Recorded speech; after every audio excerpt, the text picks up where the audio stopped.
김용민 브리핑.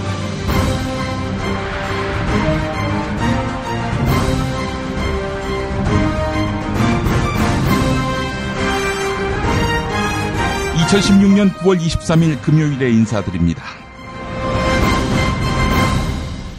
현재 대통령직을 수행하고 있는 박근혜 씨가 이런 비상시국에 난무하는 비방과 확인되지 않은 폭로성 발언들은 우리 사회를 흔들고 혼란을 가중시키는 결과를 초래할 것이다, 이렇게 말했습니다.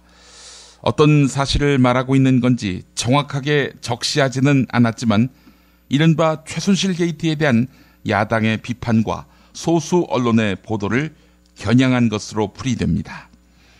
권력 상층부에서 벌어진 사태, 특히 자신과 무관하지 않을 문제에 대해 시시비비를 가릴 생각은 없어 보입니다. 이걸 비방으로 일축하니 말이죠. 이런 태도는 정윤회 비선실세 논란에서도 보았던 터였습니다. 다만 전과 다른 점이 있다면 엉뚱하게도 외부의 적, 즉 핵실험을 한 북한을 끌어들여서 우리 사회가 안보 위기를 만난 상황에서 태동단결해야 하는데 왜 딴소리가 나오느냐라고 타박하는 점입니다. 논리적 맥락 따위는 애초부터 고려하지 않은 것 같습니다. 지난 세월 자기 아버지 박정희나 북한의 김일성은 이렇게 각각 자기의 국민과 인민에게 전쟁 위기를 고조시키면서 총화 단결을 강요했었지요. 그것이 결국 자신의 통치 기반을 공고히 하려는 완전한 내부용 프로파간다였고요. 최근 드러난 것은 당시 박정희와 김일성이 서로 내통했다는 정황입니다. 금민나치라는 국민에게 박근혜 씨의 언사는 그야말로 실소를 금하지 못하게 만듭니다. 박근혜 씨는 뭐가 두렵습니까? 최순실 게이트로 불리는 의혹과 논란이 확산되는 것이 두렵습니까? 그런데 이 사안에 대해 지상파 3사와 YTN 연합뉴스 TV 등은 보도를 안 하고 있습니다. 어디다 쓰려고 하는 건지는 몰라도 국가 권력이 기업을 상대로 삥 뜯고 비선실세가 국정을 농단하는 문제, 이게 결코 가볍지 않다는 것을 알 텐데 말입니다. 지금은 한겨레, 경향신문, 국민일보, JTBC 정도만 목청을 낼 뿐입니다. 물론 다수 야당의 거센 추궁이 못내 짜증나겠지요. 하지만 언제 그런 것에 신경 썼던 박근혜 씨였습니까? 결국 박근혜 씨의 반발은 이 사건에서 감추고 싶은 무언가가 있음을 보여주는 것입니다. 사실 박근혜 씨 쪽은 이 문제와 관련해 답변할 일고의 가치가 없다는 입장에서 단 한 발짝도 움직이지 않고 있습니다. 박근혜 씨의 끈앞을 여당 역시 진상규명을 위한 국정감사 증인 채택을 완강히 거부하고 있습니다. 이제 또 야당에게 공이 넘어왔습니다. 이 막무가내식 독재 권력의 제동을 걸고 진실에 한 발짝 다가가도록 모든 노력을 기울여야 합니다. 청와대와 여당이 반발한다면 국민에게 호소하며 여론을 환기시키고 가용한 모든 투쟁 수단을 동원해서 집권 세력을 압박해야 할 것입니다. 그럴 때 야당은 진상규명은 차치하고서라도 집권 가능성을 더욱 키우는 효과를 거둘 것입니다. 박근혜 씨의 불통정치에 대안이 되는 길은 그 불통정치에 위협이 될 만한 몸체를 기르는 것, 그것 아니겠습니까? 김용민 브리핑 1부 광고 듣고 조간 브리핑으로 이어갑니다. 야, 너 홍어 판다 그랬지? 팔지. 근데 홍어가 진짜 그렇게 몸에 좋아? 아니 끝내준다니까. 우리 엄마 관절염인데? 홍어. 나 숙취는? 홍어. 마누라 다이어트는? 홍어. 큰 이모 변비? 홍어. 작은 형 소화불량은? 홍어. 여동생 피부? 홍어. 큰 누나 주름? 홍어. 명절 때 선물은? 홍어라니까. 근데 비싸지? 열나 싸고 열나 맛있는 홍어가 있다니까. 어디? 알싸한 홍어. 네이버 검색창에 알싸한 홍어를 검색하시고 1599-6456.com 혹은 1599-6456 전화 주문도 가능합니다. 하나 더, 알싸한 홍어는 진공포장 택배 배송 판매하며 직접 개발한 특제 소스를 서비스로 드립니다. 충남 금산의 넓은 인삼밭, 정성농장을 일군 농부아버지 이정열 씨. 자연은 노력한 만큼 내어준다. 그 자연의 마음을 알기에 정성농장을 더불어 일구는 아들 이성규 씨도 아버지에게 배운 것처럼 정직하고 또 성실하게. 정성농장 홍삼은 인삼 재배부터 가공 판매까지 모두 책임지고 있습니다. 그래서 대한민국 1등 품질을 자부합니다. 검색창에 정성농장 홍삼을 검색해주세요. 정성농장 홍삼. 전화문의는 010-9754-6972. 굶고 뛰고 땀 빼고 다 해봤다. 그래봐야 소용없었다. 다이어트는 결국 먹는 게 문제다!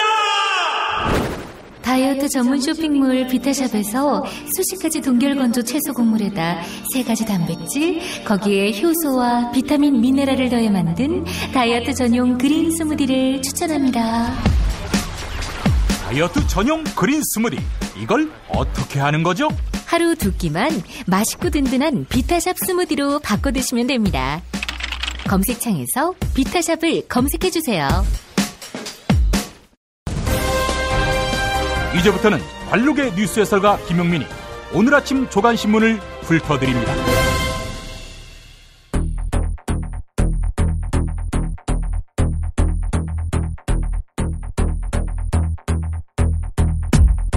먼저 오늘의 헤드라인입니다.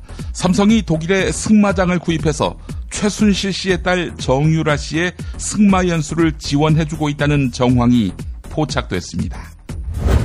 최순실 씨가 지난해 9월부터 주변인들에게 K스포츠 재단에 참여할 것을 권유했다고 합니다. 최순실 씨는 K스포츠 재단의 실소유주라는 의혹을 받아왔습니다.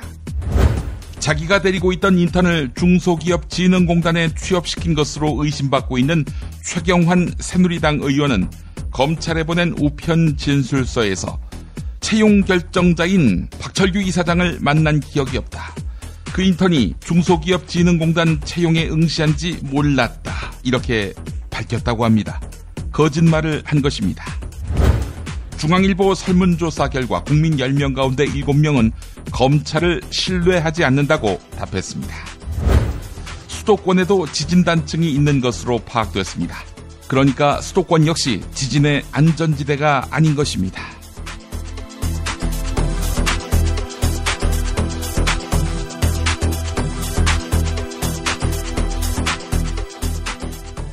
(2014년) 청와대 문건 유출 파문 당시 정윤회 씨는 승마협회 인사의 전횡을 휘둘렀다. 이런 의혹을 받았습니다. 정윤회 씨 아시죠? 최태민 씨의 사위이면서 최순실 씨 익스 남편이었습니다. 이 과정에서 정윤회 씨의 딸이자 최순실 씨의 딸인 정유라 씨가 승마 선수라는 것이 세상에 알려졌습니다. 그런데 올해 초 유럽의 승마 전문 매체인 유로드레사지에는 주목할 만한 기사가 실렸습니다. 더불어민주당 도종환 의원이 공개한 건데요. 한국의 삼성 승마팀이 3억에서 5억에 달하는 우승 경력이 있는 말을 구입했는데 이 말을 정유라 씨가 탈 예정이라는 것입니다. 삼성은 여기에다가 독일 승마장도 구입했다고 하는데 정유라 씨의 연수를 지원한 것으로 보입니다. 삼성 승마단 사실상 해체된 상태인데요. 정유라 씨는 삼성 소속도 아닙니다. 경향신문이 보도했습니다. 올해 초에 설립된 K스포츠 재단은 사실상 비선실세인 최순실 씨 소유라는 의혹이 있죠. 한겨레 취재 결과 최순실 씨는 지난해 9월부터 주변 사람들에게 K스포츠 재단에 참여할 것을 권유했습니다. 최순실 씨가 인사 개입을 넘어서 이미 수개월 전부터 재단 설립 기획을 주도한 정황이 포착됐습니다. 한겨레에 의해 말입니다. 지난해 중소기업진흥공단 채용 과정에서 비리가 있었다는 의혹이 제기됐지요. 새누리당 최경환 의원실의 전직 인턴 직원 황모 씨가 자격이 한참 모자람에도 불구하고 석연치 않은 과정으로 취업에 성공한 것입니다. 이에 검찰은 수사를 시작했고 최경환 의원에게 우편 진술서를 한 차례 받았습니다. 조사도 제대로 하지 않은 상태에서 검찰은 최경환 의원을 무혐의 처분했습니다. 최경환 의원이 검찰에 보낸 우편 진술서 한겨레가 입수해서 보도했는데요. 이런 말을 썼다고 합니다. 예, 박철규 중소기업진흥공단 전 이사장 만난 기억이 없어요. 황모 씨가 중소기업진흥공단 채용에 응시했는지 몰랐고요. 네, 이렇게 진술한 것입니다. 박철규 이사장에게 황모에 취업시켜라 라고 외압을 행사한 적이 없다는 겁니다. 하지만 박철규 전 이사장은 최경환 의원을 2차례에 만났고 이 과정에서 황모 걔는 내가 결혼시킨 아이니 합격 처리하라 이렇게 오더를 받았다는 겁니다. 검찰 진술서에다가 거짓말을 적었다는 거지요. 최경환 의원이요. 국토교통부 산하 국토교통과학진흥원의 한 간부는 노무현 전차 사업자로 자신의 대학 동문이 대표로 있는 회사를 선정했습니다. 이 사업 253억 규모입니다. 또한 개발이 완료된 저상 트램 사업에는 교통진흥원 전직 고위 간부가 있는 회사를 참여시켰습니다. 사업에 공동으로 참여 중이던 현대 로템이 이를 문제 삼았습니다. 하지만 연구개발비를 3억 증액해주면서 무마했습니다. 국토교통진흥원은 자체 감사로 이런 사실을 파악했는데요. 하지만 이 간부에 대한 형사 고발은 없었습니다. 대신 정직 3개월 조치라는 솜방망이 처벌을 내렸습니다. 한국일보가 보도했습니다. 권력 상층부에서 기업을 상대로 삥 뜯는 마당에 이게 무슨 흠이 될까 싶긴 합니다. 계속되는 비리로 검찰에 대한 국민들의 시각은 부정적입니다. 정치권에서는 검찰만으로는 안 되니 고위공직자 비리 수사처를 신설하자 이런 주장이 계속되고 있습니다. 중앙일보 설문조사 결과 국민 10명 가운데 7명은 검찰을 신뢰하지 않는다 이렇게 답했습니다. 또한 검찰 권력에 견제가 필요하다 이렇게 답한 비율은 86.5%로 국민들 대다수가 검찰 개혁에 동의하는 것으로 나타났습니다. 이게 누구 때문이겠습니까? 검찰 스스로 탓할 일이지요. 계속되는 경주 지진으로 양산단층이 활성단층으로 판단되고 있습니다. 활성단층이란 지진 발생 가능성이 큰 곳을 말하는데요. 지난번보다 더 큰 지진이 올 가능성이 있다는 것입니다. 이로써 한국은 활성단층이 없다는 통념, 깨버려야 할 고정관념이 됐습니다. 따라서 한국은 지진의 안전지대라는 통설도 깨져야 마땅합니다. 역사 지진 기록을 보니까 말이죠. 16세기 한양에도 지진이 있었습니다. 수도권에도 단층이 있는 것으로 파악되고 있기 때문인데요. 수도권 역시 지진의 안전지대가 아닌 것입니다. 한국일보가 전한 내용이었습니다. 통상적인 지진은 전진, 본진, 여진 순서로 발생하지요. 하지만 최근 계속되고 있는 경주 지진은 전진도, 본진도, 여진도 아닌 군발 지진일 수 있다. 이런 의견이 나왔습니다. 서울대학교 이기화 명예교수의 주장입니다. 이기화 교수, 국내 최초로 양산단층을 활성단층, 살아 숨쉬는 단층이라고 주장한 지질학계의 원로입니다. 군발 지진, 비슷한 규모의 지진이 계속 일어나는 겁니다. 지난주에 이어서 이번 월요일에도 규모 4.5의 지진이 발생한 것은 군발 지진으로 의심된다는 것입니다. 그럼 앞으로 계속 군발 지진이 생길 거라는 이야기인데요. 어쩌다 한번 지진이 나는 게 아닐 거라는 이야기입니다. 경향신문 기사였습니다. 오는 11월 17일, 이날은 대학 수학능력시험이 있는 날입니다. 있어서는 안 되겠습니다만은 만약 경상북도 지역에 이날 지진이 발생한다면 어떤 일이 벌어질까? 지진이 발생한 특정 지역 학생들만 수능시험이 중단되는 사태가 발생하면 이게 보통 일이 꼬이는 게 아닙니다. 그래서 경북도교육청이 교육부와 한국교육과정평가원에 대책 매뉴얼을 만들어달라고 요청했습니다. 지진이 발생한다면 수험생들은 당연히 대피해야 합니다. 시험이 중단되는 건데요. 이미 다른 지역의 응시가 끝나서 문제와 답안이 공개되기 때문에 다시 시험을 치르기란 곤란합니다. 특히 영어 듣기 평가 시간에 미세한 여진이라도 난다면 어떻게 해야 할지도 고민거리입니다. 교육부는 뾰족한 답을 내놓지 못하고 있습니다.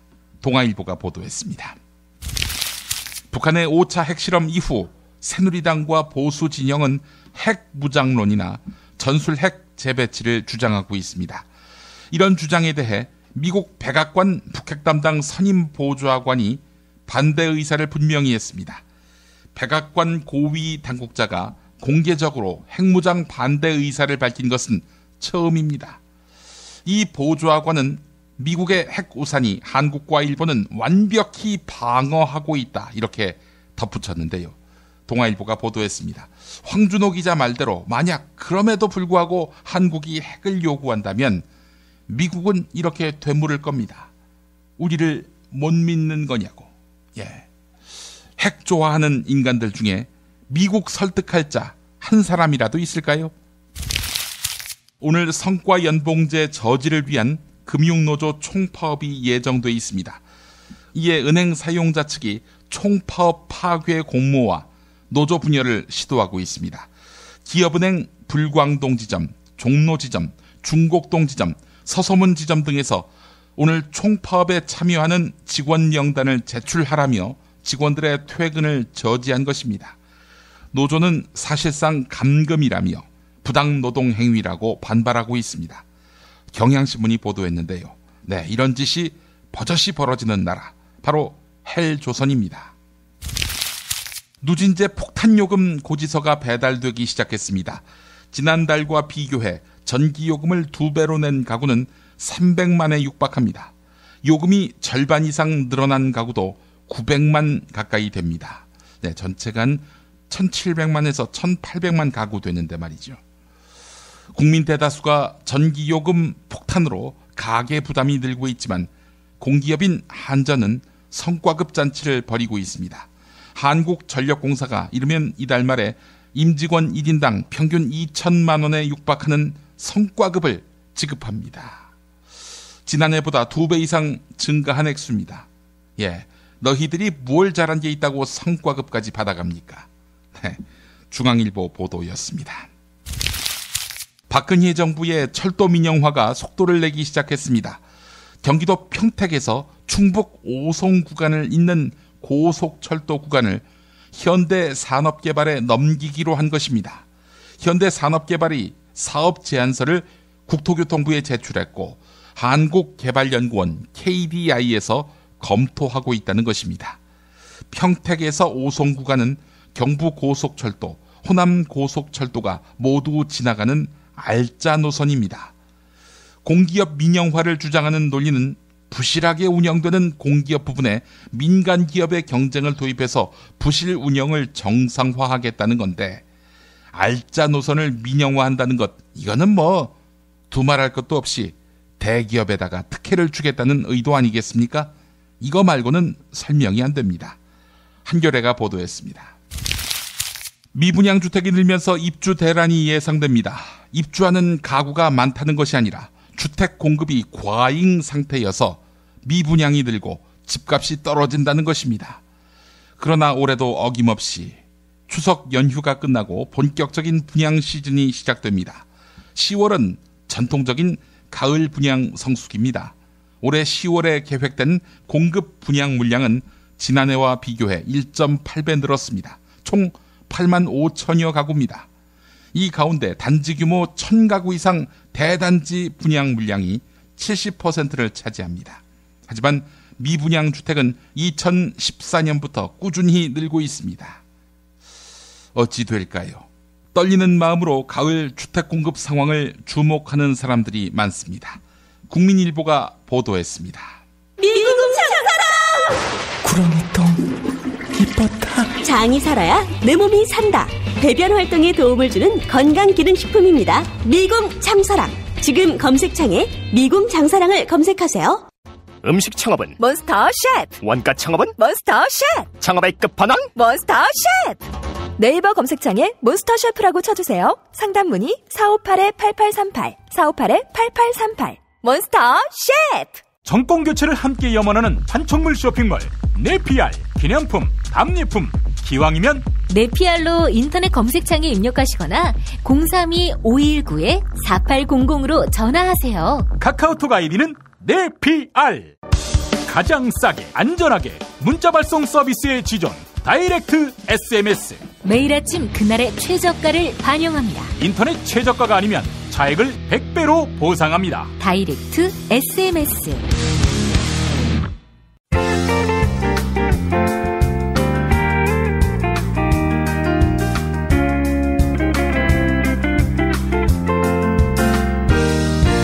여러분 안녕하십니까? 지금부터 전국 16개 시도교육청과 무관한 2016학년도 뉴스 듣기 능력평가를 시작하겠습니다. 가정이나 사무실 차량 안에 계시는 애청자 여러분께서는 팟캐스트의 음량을 알맞게 조절해 주시고 답안을 작성해 주시기 바랍니다. 모든 문제는 한 번씩만 들려드리니 잘 듣고 지시에 따라 물음에 답하시기 바랍니다. 이제 시작하겠습니다. 대화를 듣고 남자의 마지막 말에 대한 여자의 응답으로 가장 적절한 것을 고르시오. 카카. 아니 시작부터 왜 때리십니까? 씹새끼. 야, 어차피 맞을 거 아니야. 응? 옛말에 매는 먼저 맞는 게 낫다 이런 말이 있잖니. 갑자기 알겠습니다. 이석수 특별감찰관이 일주일 뒤 국회 법사위원회 국정감사 증인으로 출석해서 다 까발린다고 합니다. 우병우고 최순실이고 간에. 까발리라고 하지. 그래봐야 텔레비전에서 보도도 안 할 텐데. 텔레비전에서 보도 안 한다고 국민들이 모를 것 같습니까? SNS로 다 번지고 퍼지고. 카카, 그럼 그때도 북핵 위협 끌어들여서 면피하시려고. 씹새끼. 야, 너 누구 편이야? 응? 그리고 이 문제와 관련해서 순실이가 말했어. 의연하게 대처하라고. 응? 너도 순실이 말대로 분별 없이 까불지 말라고. 알았어? 카카, 최순실이가 그렇게 대단합니까? 아직도 최순실 아버지 최태민을 잊지 못하시는 겁니까? 씨발, 오늘 세대야. 카카, 위킬리크스에 의해서 공개된 2007년 주한 미국 대사관이 본국 정부에 보고한 문서에 보면 최태민이 카카의 무엇과 무엇을 지배했다 이런 소문을 전하고 있습니다. 최태민이 카카의 무엇과 무엇을 지배했다. 그 무엇과 무엇이 뭔지 아십니까? 알지. 1번 프라이드와 양념. 2번 한복과 액세서리. 3번 현금과 부동산. 4번 육체와 마음. 5번 전두환이 준 6억과 유경재단.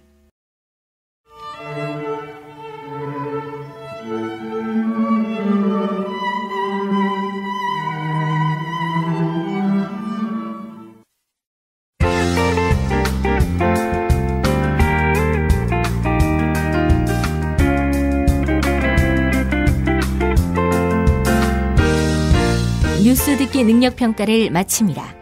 정답을 아시는 분은 팟빵 게시판에 정답과 이메일 주소, 사연을 남겨주시기 바랍니다.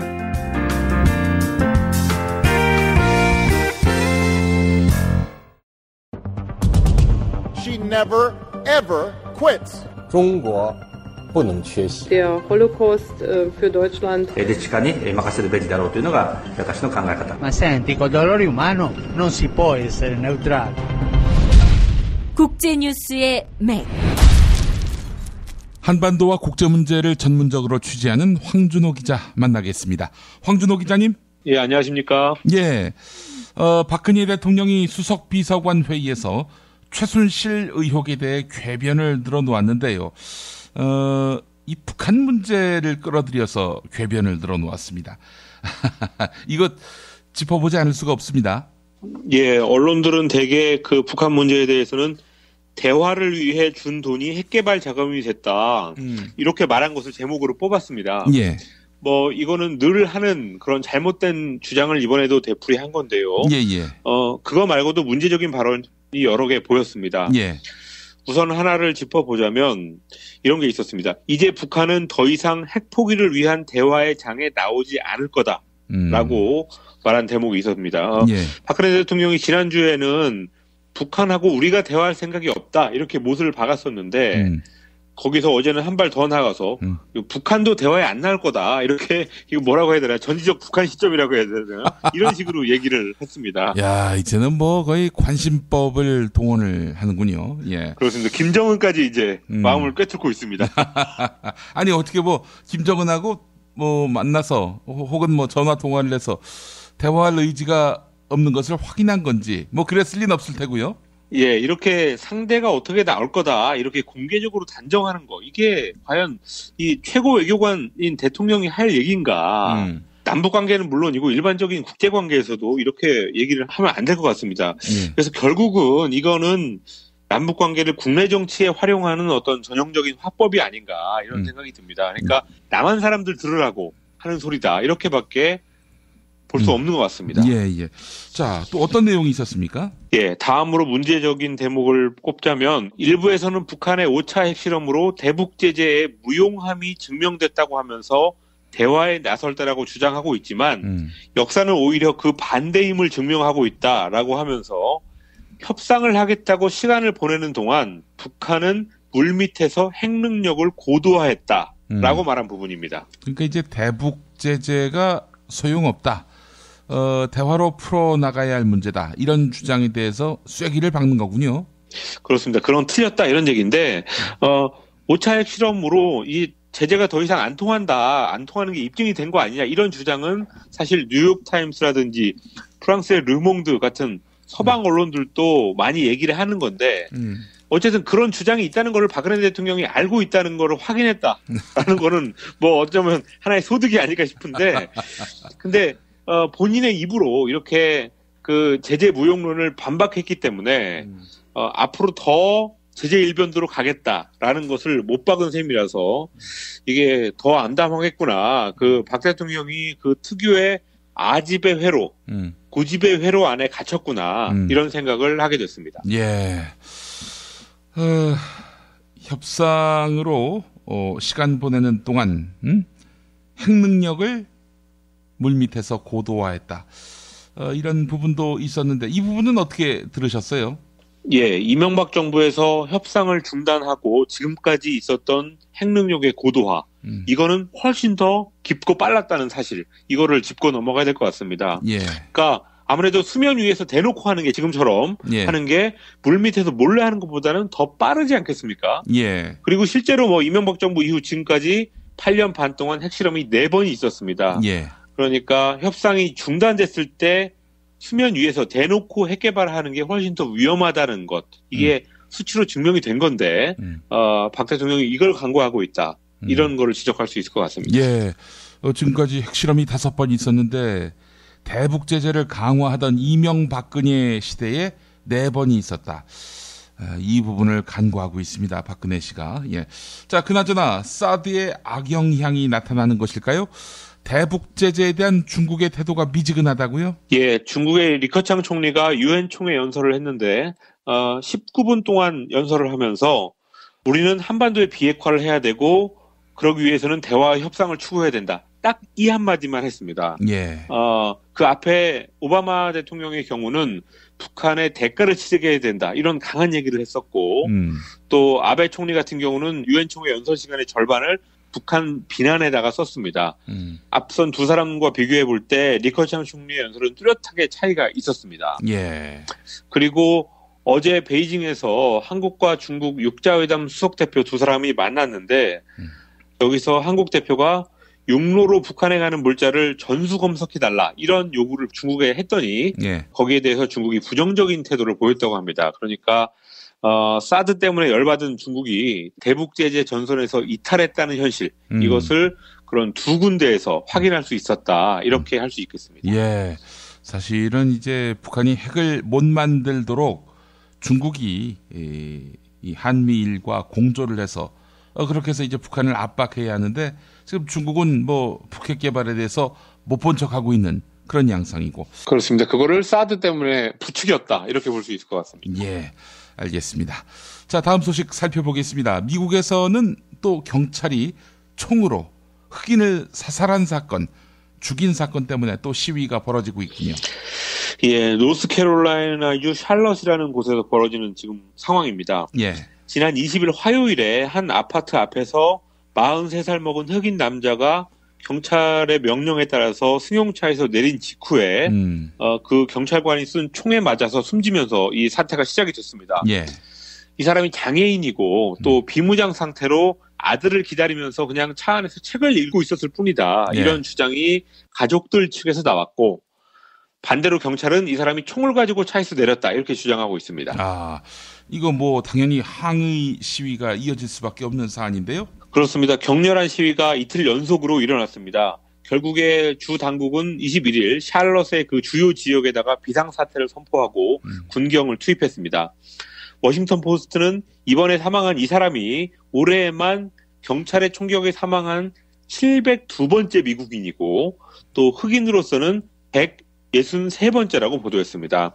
그러니까 앞으로는 흑인들이 이런 일이 일어나면 경찰이 무슨 주장을 하건 믿지 않을 것 같습니다. 예, 이런 와중에 트럼프가 막말을 했군요. 예, 트럼프는 샬럿에서 격렬한 시위가 일어나는 큰 요인은 마약이다. 이런 발언을 했습니다. 예. 그러니까 마약에 취해가지고 이런 시위를 하고 있다 이런 얘기인데 그렇지 않아도 트럼프는 이 경찰이 의심스러운 사람이 있다면 그 사람을 세우고 신체를 수색할 수 있는 그런 검문 검색권을 더 강화해야 된다 이런 주장을 하고 있는데 예. 이제는 이렇게 마약에 취해가지고 데모를 하고 있다 이런 말까지 하는 걸 보면은 흑인들 표는 아예 포기한 게 아닌가 싶습니다.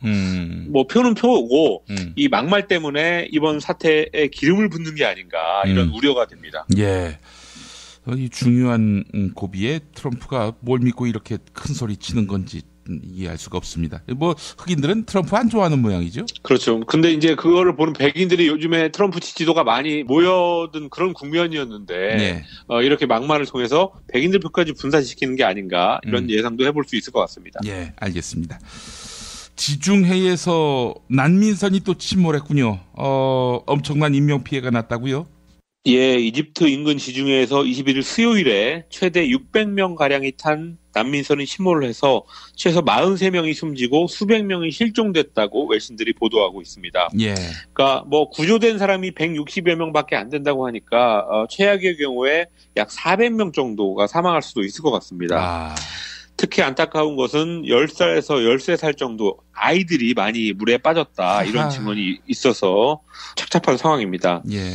이집트, 시리아, 수단, 소말리아 이런 데에서 유럽으로 가는 사람들 이런 사람들이 타고 있었다고 합니다. 예, 난민선이 전복돼서 사망하는 사람들 정말 끝이 없군요.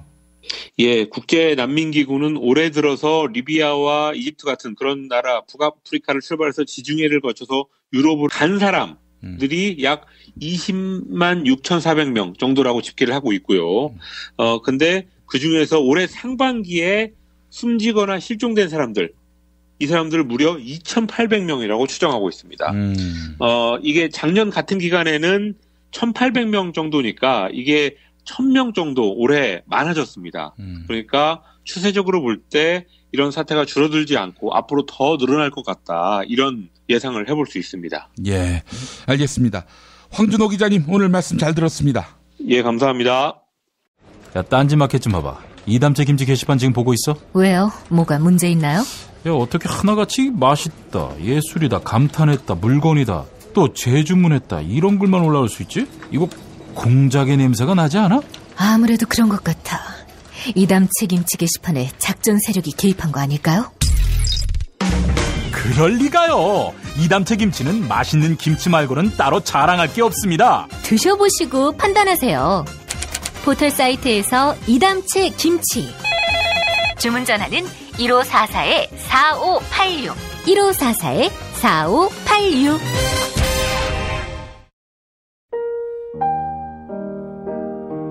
세계 최초의 미용 베개 바쉬필로우 아시나요?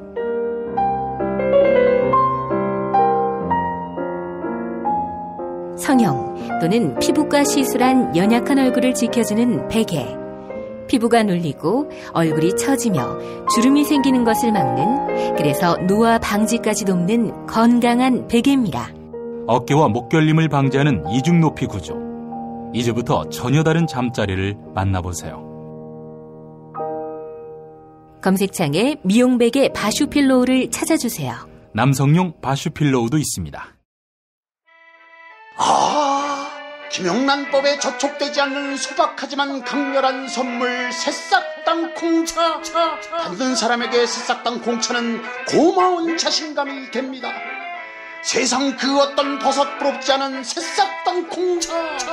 추석 선물할 형편이 안 되시는 분은 스스로 잡수시고 자신감을 찾으세요. 새싹 땅콩차를 차게해서 밥 말아 드시면 아주 맛있습니다. 추석 선물은 새싹 땅콩차. 전화구매 070-8635-1288. 인터넷 전창걸닷컴. 하루 두 차례 대한민국과 지구촌의 오늘을 정직하게 비춰드립니다. 권력이 진실을 압도하는 세상. 김용민 브리핑은 작은 희망의 불씨가 되겠습니다. 민중의 소리 이완배 기자와 함께하는 경제의 속살. 이완배 기자 만나겠습니다. 이완배 기자님. 네, 안녕하십니까. 예. 자, 북한 수재민을 돕자, 이런 민간 차원의 움직임이 있는데 말이죠. 근데 정부가 마땅치 않아 하고요. 미국 정부도 또한 그러합니다. 아니, 그럴 것 같으면은 북한 인권 이야기 자체를 하지 말았어야지. 그렇죠. 예. 자, 근데 오늘 이완배 기자님이 북한 수재민을 도왔을 때 우리가 얻을 수 있는 경제적 이익, 이거를 짚어주신다고요?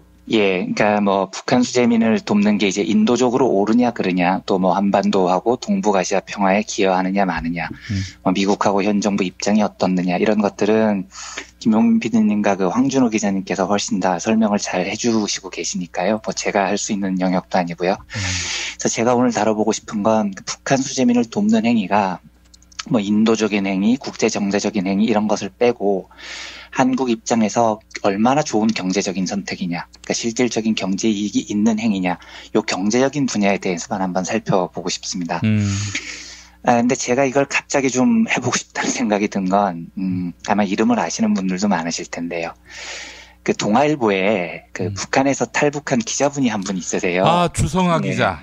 그렇죠. 예, 아시지 않습니까? 예. 그런데 여담을 좀 드리자면 그 주성아 기자가 동아일보에 입사했을 때 예. 교관 역할을 제가 했었습니다. 아, 이른바 사수. 그렇죠. 네. 그래서 경찰 기자를 하면서 주성아 수습 기자 시절에 그러니까 맨투맨으로 훈련시킨 사수였고요. 그래서 그 친구의 이모저모가 지금 다 기억이 납니다. 그리고 그 주성아 기자가 수습을 마칠 때 아주 이례적으로 회사에서 그 주성아 기자에 대한 특별 리포트를 제작을 저한테 요구를 했었어요. 예. 그래서 제가 그 리포트를 썼는데 그때 이제 여러 가지로 취재를 하면서 주성아 기자의 재능, 또 뭐 살아온 환경 이런 걸 많이 접할 기회가 저한테 있었어요. 예.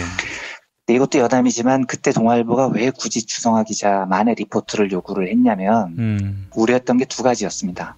하나는 그 당시가 이제 탈북한 지 얼마 안 됐었던 시절이었는데 과연 주성아 기자가 한국 생활에 잘 적응을 하고 한국 기자로서 살 수 있겠느냐.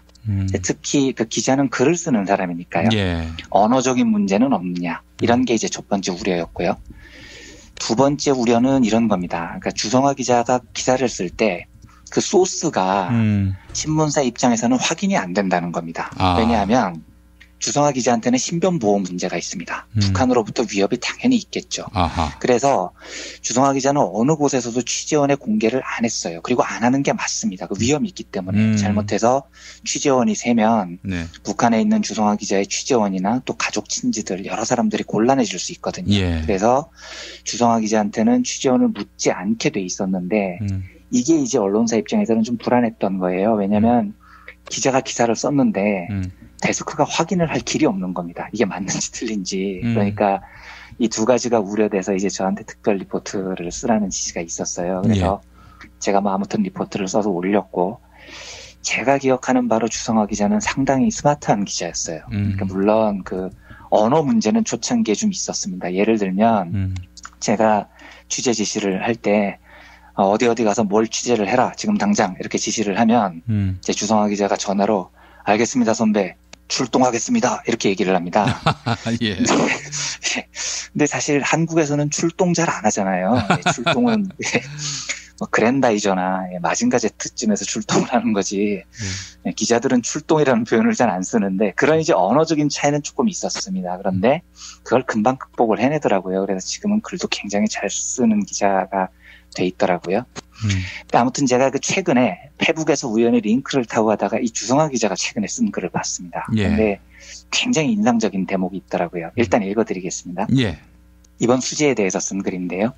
긴급 구호 패키지를 잘 선정하는 것이 중요합니다. 식량과 생필품 지원이 부패가 많아 내키지 않는다면 철도, 도로 복구 지원을 더 선호합니다. 지금은 우리가 지원하지 않아도 수해 지역에서 대량 아사가 발생할 만큼 북한 사정이 최악은 아닙니다. 저는 이번을 기회로 보는 것입니다. 가능하면 마을 몇 개를 한국 사람들이 직접 건설하는 것이 훨씬 더 낫습니다. 아마 두고두고 우리가 제일 힘들 때 남쪽 사람들이 도와줬다는 기억으로 남는 동시에 한국의 주택 기술력을 북한에 증명하는 샘플이 될 겁니다. 동남아나 아프리카에 코이카가 하듯이 남쪽에서 북부 국경에서 피해 봉사, 자원봉사할 사람들을 찾으면 아마 많은 사람들이 지원할 겁니다. 은퇴한 기술자들이 얼마나 많습니까? 그런 사람들이 가서 돕는 것이 매우 의미가 있습니다. 물론 우리가 원한다고 북한이 다 받진 않겠죠. 절충해야 합니다. 이런 글이었습니다. 예. 이 글을 보고 저는 수해 지원이 한국의 경제적 이익이 될 것이냐 말 것이냐는 주제가 생각이 난 겁니다. 저는 일단 기본적으로 주성아 기자가 쓴 앞에 글에 찬성을 합니다. 그리고 저는 남북 정세를 잘 몰라서요. 그러니까 지금 이야기를 대충 들어보면 현 정권은 북한이 붕괴된다는 걸 확신하고 있는 것 같고요. 근데 이제 저는 뭘 좀 잘 모르는 상태에서 어설프게 직감으로 얘기하면 붕괴될 것 같지는 않을 것 같거든요. 저는요. 근데 제 예측이 중요한 게 아니고요. 정말 중요한 건 통일이 성경에 기록된 대로 어느 날 갑자기 도둑처럼 찾아올 수 있다는 겁니다. 실제로 동서독이 통일되는 과정이 그랬어요. 1년도 안 되는 짧은 기간에 통일이 정말 도둑처럼 이뤄집니다. 1989년 10월에 동독 라이프치히에서 민주화 요구 시위가 벌어집니다. 그런데 한 달 만에 11월에 베를린 장벽이 무너지죠. 이듬해 3월에 동독 자유총선을 실시합니다. 8월에 동독 의회가 서독의 흡수 통일하겠다고 동의를 해버립니다. 이 과정이 딱 10개월 만에 이루어졌어요. 놀라운 일이지 않습니까? 그런데 당시 서독은 굉장히 그 언론 방송 또 다양한 교류 루트, 지원 이런 것들로 통일의 대비를 상당히 잘해왔습니다.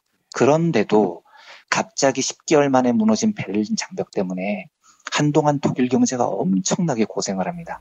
그래서 이제 2000년대 초반에 독일 경제가 굉장히 어려움을 겪거든요. 지금은 극복을 했지만요. 이게 이제 통일 비용 문제라는 건데요. 보통 통일 비용이라는 걸 어떻게 계산을 하냐면 이데올로기가 다른 두 체제를 통합한 후에 양쪽이 비슷한 수준으로 끌어올리는 데 필요한 비용을 계산을 하는데 이걸 통상 10년 정도를 봅니다. 그래서 10년 동안 돈을 투입해야 되는 쪽의 비용을 계산을 하는 겁니다. 그런데 당시 통일 과정이 진행될 때 서독에서 통일 비용을 얼마로 예상했냐면 10년 만에 1조 마르크, 그러니까 그게 당시 우리 돈으로 한 470조 정도 됐어요. 이렇게 예상을 했습니다. 그러니까 이게 서독 정부가 통일 비용 개념을 통일되기 몇 달 전인 1990년 7월 동독 정부와 맺은 경제통화 사회동맹 조약이 발효된 이후부터 10년까지 딱 봤었거든요. 요게 470조라는 건데 470조도 엄청난 돈이죠. 그런데 10년이 지나서 계산을 해보니까 470조로는 택도 없었던 겁니다. 그래서 10년 지난 다음에 독일이 정정을 해요.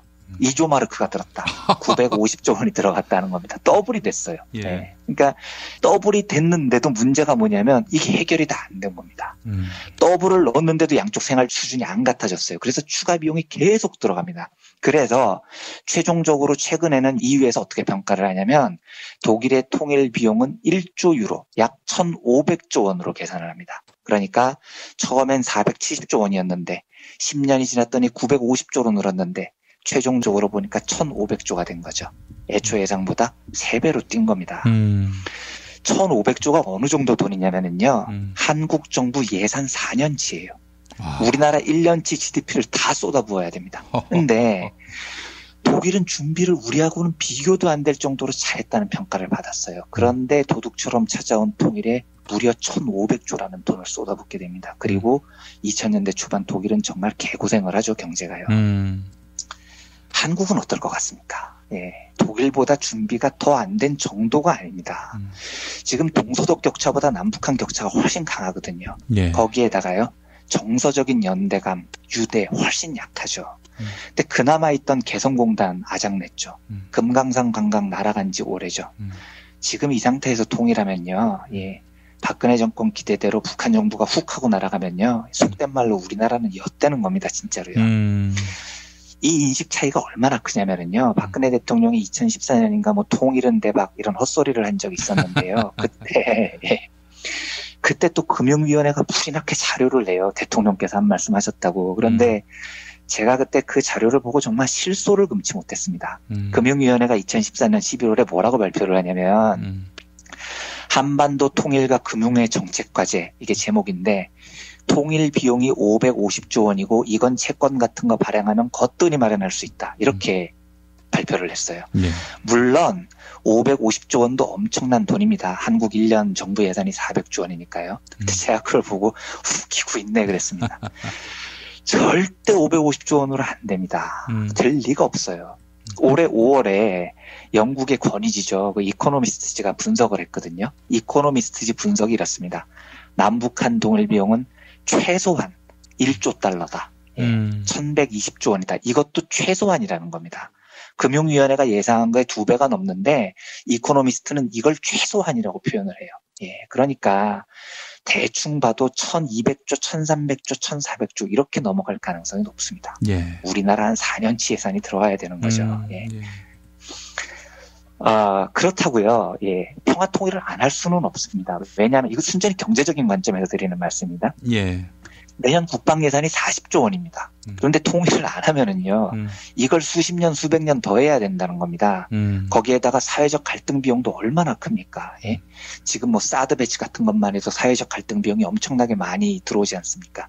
그렇다면 우리가 갈 길은 평화적으로 통일을 해야 되는 거예요. 그렇다면 경제적으로는 그 통일 비용을 줄이는 방안을 찾아야 됩니다. 그런데 제가 보기에는 정말 싸게 먹히는 방법이 눈앞에 보이는 겁니다. 저는요. 제가 잘나서 보이는 게 아니에요. 직관적으로 주성화 기자 눈에도 보이는 겁니다. 수재민을 도와야 됩니다. 예, 주성화 기자 말대로요.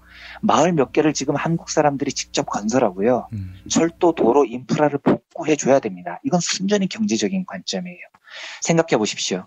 이걸 나중에 통일한 다음에 어차피 해야 된다니까요. 인프라 구축 다 해야 됩니다. 그런데 이미 통일이 되면 북한 노동자들 임금 시스템이 달라져요. 사회적으로 드는 비용이 몇 배로 들어갑니다. 그렇다면 이걸 다 결국은 남한에 생돈 들어가면서 해야 됩니다. 그런데 지금 수해를 맞았을 때 인도적 차원도 덤으로 없고요. 우리가 북한의 도로를 복구하고 마을을 재건해주고 그들의 생계를 도우면 비용 면에서도 몇 배로 효율적으로 싸게 인프라를 구축할 수 있어요. 거기에다가 인도적 측면에서도 우리 마음에 자부심이 생기고 남북한이 한민족이라는 연대가 생기면서 갈등 비용이 줄어들죠. 주성화 기자 말대로 우리 기술을 과시하고 북한의 선진 시장 경제에 유전자를 심어주는 효과도 분명히 있는 겁니다.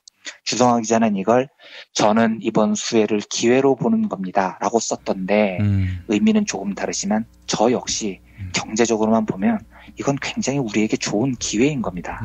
그런데 남한은 이 좋은 기회를 또 걷어찹니다. 예. 그리고 통일 비용은 나날이 늘어나겠죠. 남북은 거리가 더 멀어질 겁니다. 한국 민중들은 소중한 복지에 써야 할 예산을 엉뚱하게 무기 구입에만 매년 12조 원씩 넘게 쏟아부어야 됩니다. 사드를 받네 맞네 하는 사회적 논란 비용까지 물어야 되고요. 조금 더 침착하게 해요. 그리고 상식적으로요. 경제적으로요. 통일 비용 문제를 좀 봤으면 좋겠습니다. 북한은 무조건 빨갱이니까 때려잡아야 돼. 저는 이거 좀 정신병적 사고인 것 같아요. 여기에서 벗어나서 무엇이 우리 경제를 위한 길인지 좀 계산기를 좀 두들겨 봤으면 좋겠습니다. 그러다 보면 여기에 인도적 박애와 남북한 민족의 연대의 마음까지 곁들여지면 1200조, 1300조로 예상되는 엄청난 통일 비용을 분명히 줄일 수 있습니다. 그래서 한국이 남북 문제에 대해서 좀 이 빨갱이 컴플렉스를 벗고요.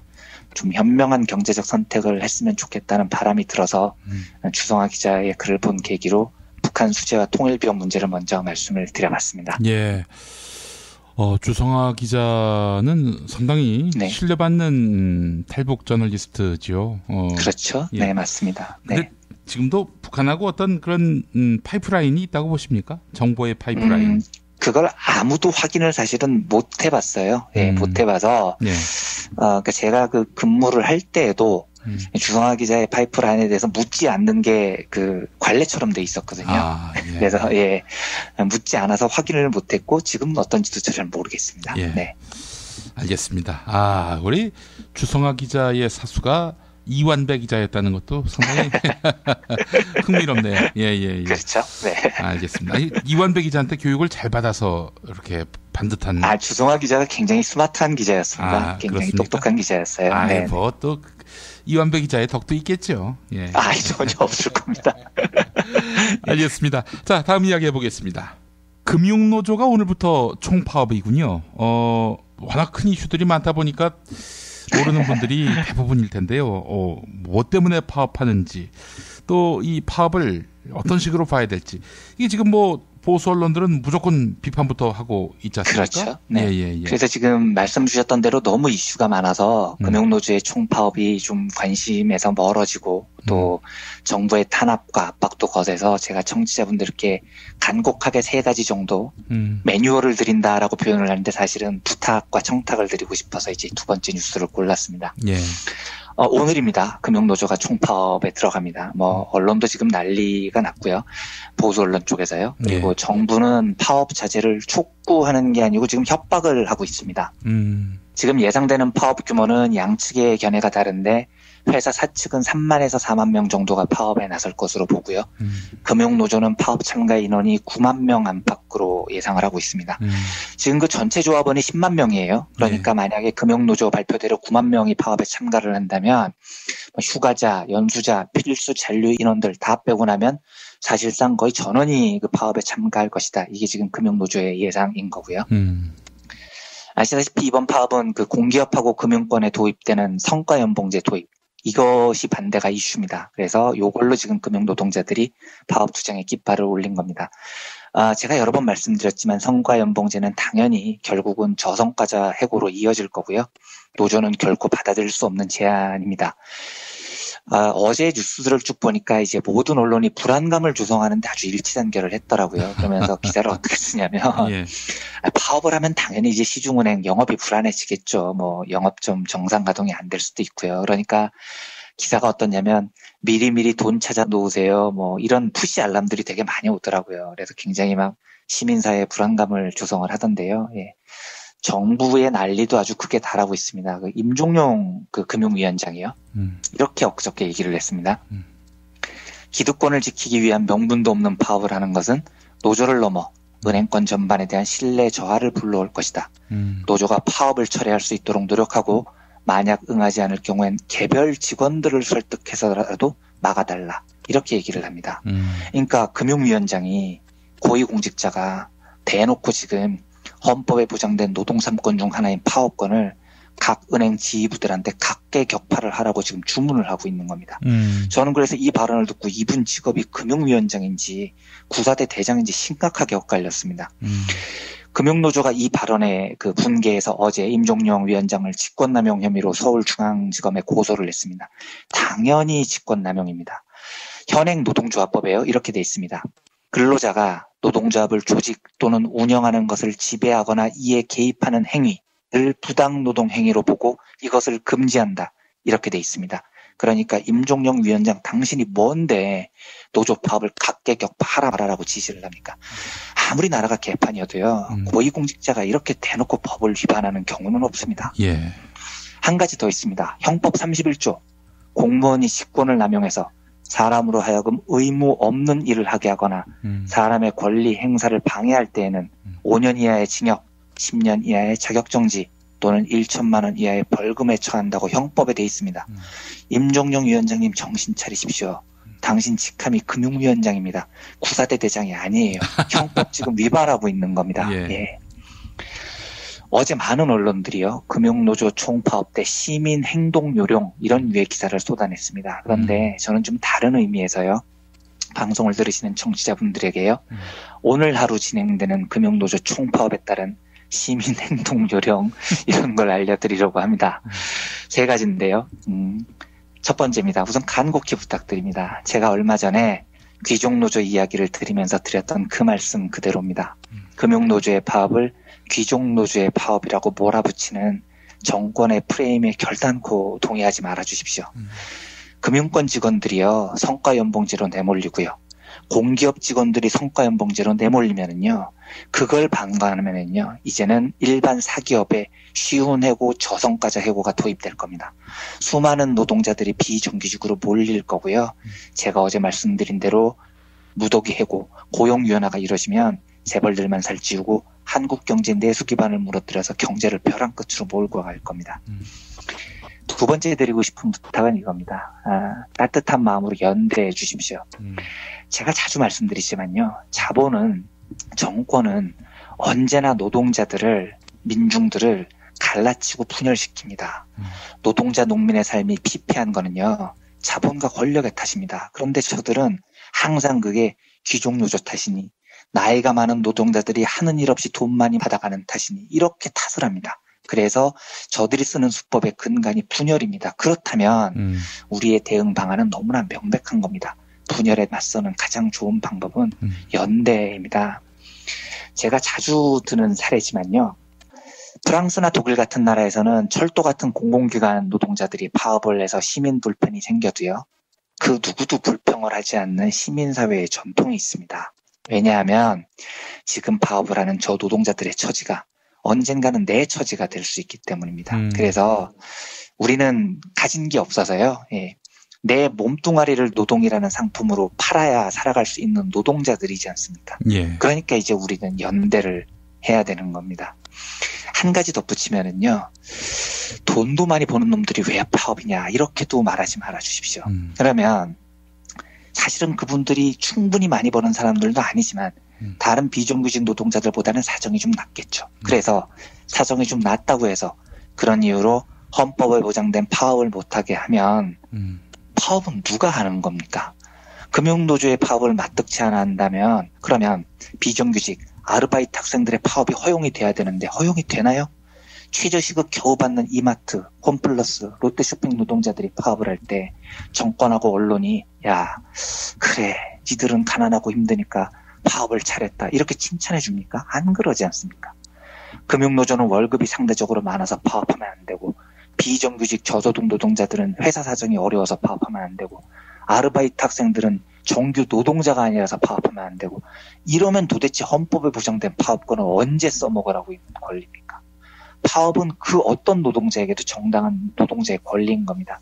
부디 돈 많이 버는 사람들 왜 파업이냐 이렇게 말하지 말고 국권이 연대해 주셨으면 좋겠습니다. 세 번째 부탁은 이겁니다. 성과연봉제에 대해서 단호하게 반대의 의지를 우리 시민사회에서 표명을 해 주십시오. 그리고 제가 이게 좀 어떻게 들리실지 모르겠지만 꼭 부탁드리는 건요. 저희 청취자분들 최동석 박사님께서 그 주말마다 해주시는 칼럼 모음이 저희 팟빵에 한번 올라와 있어요. 예. 그거 꼭 한번 다시 들어주셨으면 합니다. 저도요. 최동석 박사님 가르침을 듣고 정말 많이 생각이 바뀌었거든요. 그러니까 저만 해도 그 휴먼 리소스라는 말을 되게 당연히 썼어요. 그러니까 인사관리, HR, 휴먼 리소스라는 뜻입니다. 그래서 제가 옛날 방송을 할 때 이렇게도 방송을 했습니다. 휴먼 리소스를 매니지먼트, 관리하던 인사관리에서 경영하기, 이제 휴먼 리소스 디벨롭먼트, HRD, 그러니까 우리 인적 자원들을 더 발전시키는 방향으로 경영하기 발전을 했다. 우리도 이제 휴먼 리소스를 디벨롭하는 방안을 찾아야 된다. 제가 이렇게 방송을 한 적이 있습니다. 예. 그런데 제가 나중에 최동석 박사님 칼럼을 듣고 야 내가 정말 뻘소리 했구나 하고 엄청나게 반성을 했습니다. 휴먼 리소스를 매니지먼트하건 휴먼 리소스를 디벨롭먼트하건 이 모든 거의 전제는 인간을 휴먼 리소스 자원으로 보고 있는 겁니다. 이 방식 자체가 잘못됐다는 겁니다. 이 최동석 박사님 칼럼 들으면 이게 아주 상세히 설명이 되어 있습니다. 예. 저도요, 네이버라는 대기업에서 금융서비스 팀장을 할 때요, 매월 했던 짓이 뭐냐면, 맨퍼먼스, 맨퍼데이 이렇게 부릅니다. 이번 프로젝트에 인력 자원이 얼마나 투입됐느냐, 투맨먼스가 투입됐다, 쓰리맨데이가 투입됐다. 이거 맨날 엑셀에 쳐서 놓고 계산을 해서 보고를 했습니다. 이번 프로젝트는 2man months. 그러니까 한 달 2명 분량의 자원이 투입된다. 그러면 프로젝트가 완성된다. 이딴 거 저도 계산했었어요. 그러니까 사람을 공장에 투입하는 시멘트, 석탄, 화학원료 이런 자원 취급을 했던 겁니다. 그런데 최동석 박사님께서 저를 깨쳐주셨던 겁니다. 인간은요. 자원이 아니라는 겁니다. 시간당 투입하는 밀가루 같은 원재료가 아니라는 거예요. 밀가루야 한 포대를 투입하면 라면이 100바스가 나온다는 게 계산이 될지 모르겠지만요. 사람을 자원으로 보고 8시간을 투입하면 라면 36개가 나온다. 이런 식으로 계산을 할 수가 없다는 겁니다. 그러니까 성과 연봉제라는 게요. 도대체 뭘로 평가를 하겠다는 겁니까? 예. 내 동료를 경쟁자로 만들고요. 내 동료를 짓밟고요. 제쳐야 살아남는다는 이 무지막지한 발상이요. 윗사람한테 딸랑대야 되고요. 노조를 멀리하고요. 그저 노예처럼 딸랑거려야 연봉 몇 푼도 올려주고 너를 해고 대상자에서 제외해주겠다는 이 비겁한 발상에 부디 우리 시민사회가 동의하지 말아주시기를 바랍니다. 다시 말씀드리지만 우리는 가진 게 없어서 노동을 팔아야 사는 노동자입니다. 하지만 그렇다고 해서 우리가 자본가들에게 생명을 구걸하면서 살아가야 하는 거지들은 아닌 겁니다. 금융노조의 파업은 오늘 하루 진행이 됩니다. 그런데 오늘 하루로 끝날 일은 물론 아닙니다. 다음 주부터는 또 수많은 공기업 또 공공기관 노동조합들이 성과연봉제에 반대하는 파업을 연쇄적으로 시작을 할 예정입니다. 그래서 우리 시민사회가요. 그 노동자들이 잘 싸워주기를 기원하면서 연대의 손길을 놓지 않았으면 좋겠습니다. 그리고 오늘 상암 월드컵 경기장에 금융노동자들이 모인다고 하더라고요. 상암 월드컵 경기장은 8만 명 정도가 들어오는 공간이라고 하는데요. 예. 부디 우리 금융노동자들께서 8만 명이 들어갈 수 있는 상암 경기장을 가득 메워주셨으면 좋겠습니다. 저도 뜨거운 연대의 마음으로 응원을 할 거고요. 저희 청취자분들께서도 함께 응원해 주셨으면 하는 마음으로 이 두 번째 시민행동요령 3가지 제가 부탁을 드리고 싶어서 이 뉴스를 소개해드렸습니다. 예, 제가 확실하게 얘기할 수 있는 게 있습니다. 네. 이명박근혜 정권 공이, 네. 공이, 네. 보수 정권 공이 사람 많이 모이는 거를 가장 두려워합니다. 그렇죠, 예. 맞습니다. 그게 가장 확실합니다. 예. 맞습니다. 네. 사람이 가장 많이 모이면은 그 다음에는 뭐 기만적이든 혹은 뭐 진심을 담은 것이든 이와간 성의 있는 대책을 내놓으려고 하고요. 예, 대화를 하려고 합니다. 그렇기 때문에 열심히 모이는 거에 우리가 주저하면은 안 될 것이다. 예, 그게 우리가 할 수 있는 가장 큰 시위다, 위력이다. 예, 이런 말씀을 저도 드리고 싶습니다. 정말로 동의합니다. 네, 이완배 기자님 오늘 말씀 잘 들었습니다. 네, 감사합니다. 덥다 더워. 미칠 듯한 폭염의 열대야.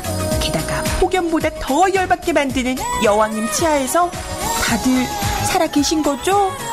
이럴 때 시원한 바다로 계곡으로 떠나서 얼음장 같은 물에 수박 동동 띄워서 먹어야 되는데, 그쵸? 그리고 부글부글 끓는 속을 달래주는 통쾌한 민중의 소리와 함께 하셔야죠.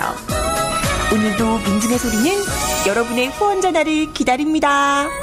1661-0451 1661-0451 민중의 소리.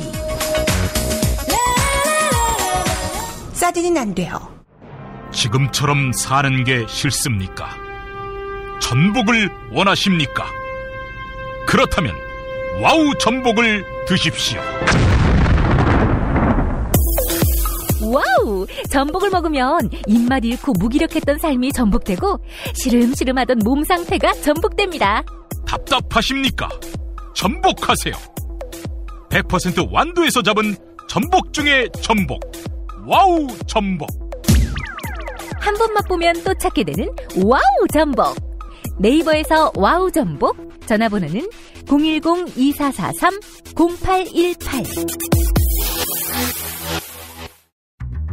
6살 하늘이 밥을 잘 안 먹어요. 그런데 이때 택배입니다. 연지연 곰탕이 배달됐어요. 직접 도끼로 팬 장작불 위에 한우 사골과 도가니를 가마솥에 한가득 넣고 24시간 끓인 진구.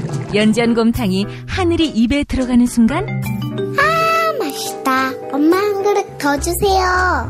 조미료 같은 첨가물이 전혀 들어가지 않아 엄마의 기쁨은 더하답니다. 7팩 이상 무료 배송합니다. 주문 전화는 010-7252-1114 010-7252-1114.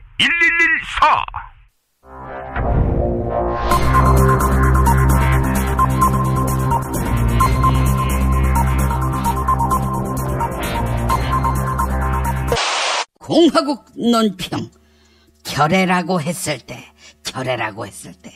내선일체 사상으로 결속된 황국 신민들밖에 모르시는 박근혜 동지께서는 영혼의 내선일체인 박동지와 최순실의 관계를 만천하에 폭로한 한겨레 신문에 대한 강도 높은 국가적 중대 조치를 취하실 계획을 표명하시고 구체적인 공격 방침을 제시하시었다. 경애하는 박근혜 동지의 단호한 결심은 김종필, 김재규에 이어서 또다시 최태민과 박동지 사이를 이간질하려는 자, 그러니까 미르재단과 K스포츠재단이 마치 깡패마냥 기업들에게서 삥 뜯었다고 떠들어대며 최순실 동지의 지극히 정상적인 재테크에 딴죽을 거는 한겨레에 대한 격한 분노의 표시다. 한겨레의 허무맹랑한 보도는 청와대 대빵으로 알려진 박근혜 동지를 청와대 행동대장쯤으로 폄훼하는 것이다. 박근혜 동지가 청와대 얼라들을 시켜서 최순실 동지의 배를 불려주는 빵 셔틀 역할을 했다는 것인데, 이런 보도는 박 동지가 청와대 대빵이 아니라 넘버 3에 불과하다고 조롱하는 것으로서 박 동지를 참을 수 없이 모독하고 우롱하고 천추의 한이 될 망동의 다름 아니며 처절한 대가를 자초할 악수 중에 최악수의 다름 아니다. 누가 박동지를 넘버 3라고 하는가? 그분은 넘버 2다. 넘버 2. 최순실 다음. 예, 여보세요? 아이고, 우수성님. 네? 우수성님이 넘버 2라고요? 네? 아, 그러니까 박동지가 넘버 3 맞다고요? 네. 예. 앞으로 조심하지 않으면 옥수수 털린다고요? 네, 알겠습니다. 네, 잘못했습니다. 예, 머리 받겠습니다. 예. 박동지가 넘버 3가 맞다고 한다. 언론계의 빵 셔틀인 조선일보조차 최순실 동지를 건드리고서는 온전치 못했다. 그래서 현재 언론계의 빵 셔틀 자리가 공석이다. 이제라도 한겨레가 견마지로의 혈서를 쓰며 최순실 동지에게 충성을 맹세한다면 언론계의 빵 셔틀로 거듭날 수 있을 것이다. 만약 이 같은 호의에 불응한다면 이는 박근혜 동지에 대한 체질적인 거부감과 적개심을 노골적으로 드러내는 것으로서 추호도 용납 못할 포악무도한 도발 행위다. 이제라도 한겨레는 대표이사 이하 전 직원, 심지어 배달사원까지 박근혜 동지를 찾아가 참회의 눈물을 흘리며 조선일보가 박동지를 까길래 한번 따라서 해봤다며 박정희 동지가 언론사 사주 조용수를 죽이고 폐간시킨 민족일보 꼴만은 면하게 해달라고 이 말을 땅에 찍고 반성해야 할 것이다. 아울러 한겨레는 한걸레 신문으로 창씨 개명하고 우리는 앞으로 각하가 싸지른 배설물을 닦는 걸레가 되겠다고 다짐해야 할 것이다. 만약 이를 거절할 시에는 박근혜 동지의 치솟는 분노와 경천 동지의 탄압의 불벼락을 피할 수 없게 될 것이다. 김용민 브리핑이 선정한 오늘의 칼럼은 중앙일보에 실린 박명림 연세대 교수의 북핵 21세기 이순신과 21세기 안중근입니다. 우리는 핵없는 세상, 평화를 향한 궁극적 해결책을 반드시 창안해서 돌파해야 한다. 승리주의의 바탕에서 북한을 붕괴시키고 북한을 상대로 흡수통일하고 그리고 통일은 대박이다 이렇게 말하던 담론들이 비관론으로 돌변해서 북핵 인정, 남한 핵무장을 주장하는 식으로 전환하는 것은 이성적이라고 할 수 없다. 남한도 핵을 가져야 한다 이런 주장은 핵 확산 금지 조약 NPT 체제, 한미 동맹, 전시작전권 미국 보유, 한미 미사일 협정, 한국 경제의 대외 의존도, 원자력 발전용 우라늄 100% 수입 이런 상황에 비추어 보면 실현 가능하지조차 않다. 여기서 우리는 김일성, 김정일, 김정은의 장구하고 집요한 핵개발 의지와 전략에 맞서 우리의 비핵 평화의 결기와 노력이 과연 그들보다 더 크고 일관되며 더 절실했는지 물어야 한다. 우리가 지금 함께 해야 할 일은 우리 자신의 4반세기 북핵 정책 전체를 모두 돌아보고 모두 검토해서 핵 문제가 악화된 정확한 요인과 지점들을 포착해내는 것이다. 북핵은 중대 위기 맞다. 그러나 우리는 반드시 넘어설 수 있다. 20세기 식민 경험 국가 중에 우리처럼 발전한 나라는 아직 없다. 또 1953년 절대 폐허 앞에서도 세계 10위권의 경제 성장을 이루어냈다. 몇몇 산업과 첨단 기술은 세계를 선도하며 발전을 이룩했다. 아니, 우린 누천년 중화제국 곁에서 모두가 복속될 때에도 희귀하게 독립국가를 유지해온 예외적 초장기 생존 능력을 보여주었다. 그러니까 우리는 우리 민족의 놀라운 저력으로 지혜와 역량을 모아서 북핵 위기에 슬기롭고도 온전한 대책을 만들어보자, 이런 이야기입니다. 한국전쟁처럼 우리와 세계 청년을 무수하게 죽음으로 내몬 무식한 극단주의로 치닫지 말자, 이런 이야기입니다. 그러려면 우리 내부에서 핵무장하자 이렇게 주장하는 자들, 전술 핵무기 재배치라도 하자 이렇게 말하는 사람들과는 결별해야 되는 것이 마땅하겠지요. 1부 마치겠습니다.